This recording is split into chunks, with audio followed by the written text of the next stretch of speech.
Hello, I'm Dave and I have another game for you to enjoy. This is a correspondence game that I play in the IECG, the International Email Chess Group. This will be a Grunfeld defense, a berry attack variation. The ECO code is D00. Our themes will be planning, square weakness, and transposing into a one endgame.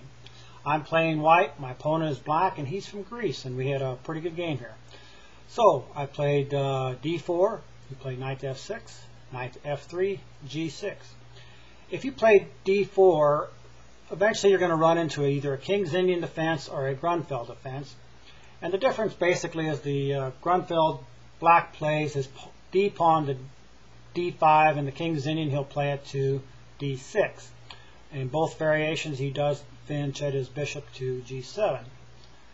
So whenever I run into this, I proceed with knight to C3 and now D5.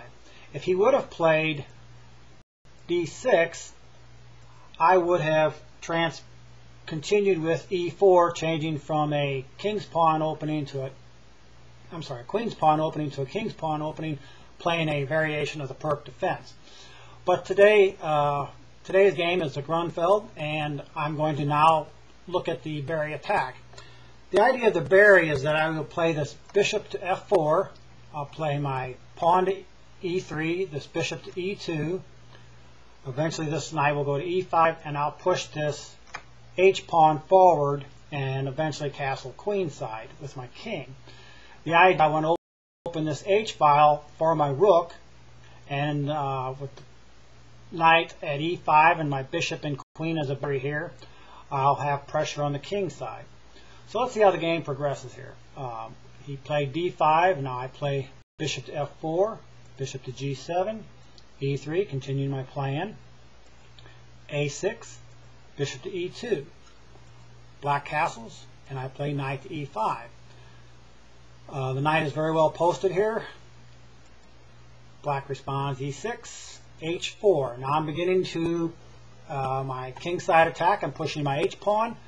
I want to push it forward, like I said earlier, and exchange here to open my H file for my rook. Black ignores my threat, and he plays knight at B to D7. Actually, his best move might have been either H5 or would have played knight to E4.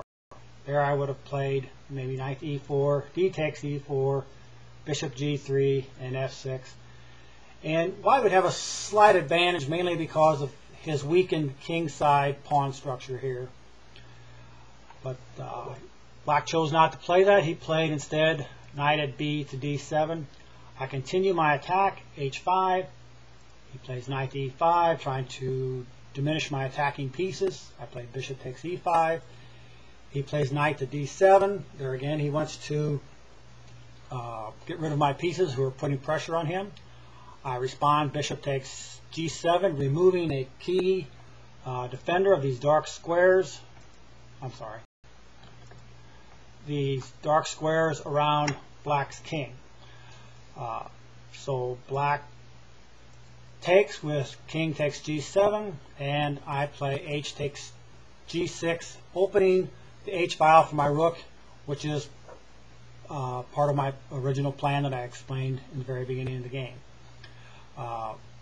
Black takes F takes G6, and I now play queen to D2, preparing to castle queenside, and then bringing my other rook over to the king side and putting more pressure against black's king.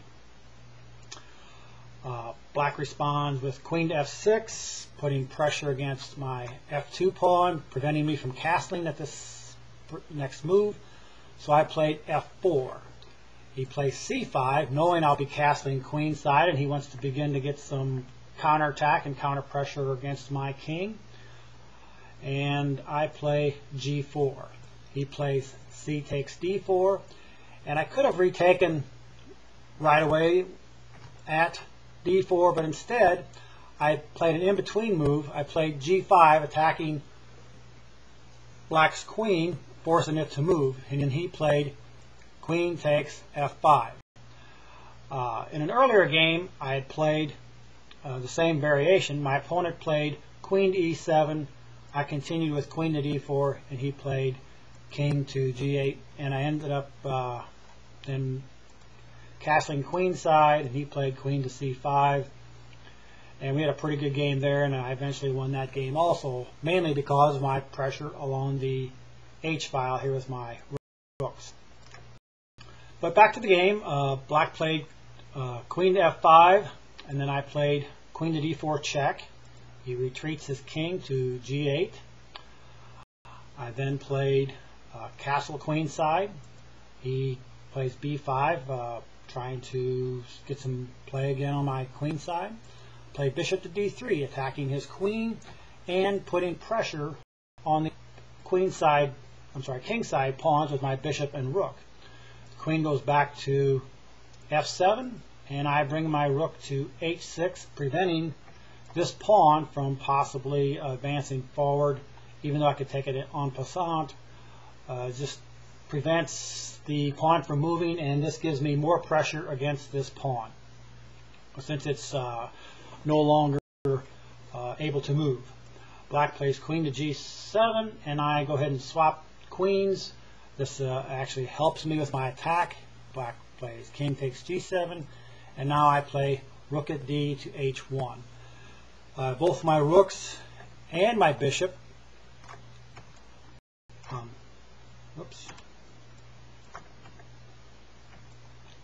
all pointing towards the pawns here on the king side. Black responds with his rook to h8, defending the h7 pawn, and I go ahead and take bishop takes g6 because the pawn is pinned. If black should choose to take my bishop, I would have taken his rook. He would play knight to f8, and I would have retreated my rook to h6, and I'm up a pawn and the exchange, and I should be able to win very nicely. But back to the game. Like I said, I played bishop takes g6, and he plays knight to f8, attacking my bishop and defending his h7 pawn. I retreat my bishop to d3. He plays bishop d7, and now I'm beginning to move my knight to the king side, adding to the pressure on this h7 pawn here. I'll be playing knight to f3, to g3, to h5, and then to f6. And when I do that, I will then have all of my pieces attacking the h7 pawn. Black plays rook to e8, continue knight to g3, rook e7, knight to h5 check, king to f7, and now knight to f6. I've accomplished my goal. I have 4 pieces effectively attacking the h7 pawn, and it is only defended by 2 pieces. So I will now take this pawn by force. It's black's move. He plays e5. I take bishop takes h7. He plays knight takes h7. Rook takes h7, and now I'm beginning to force some exchanges here, which will bring me into a 1 endgame.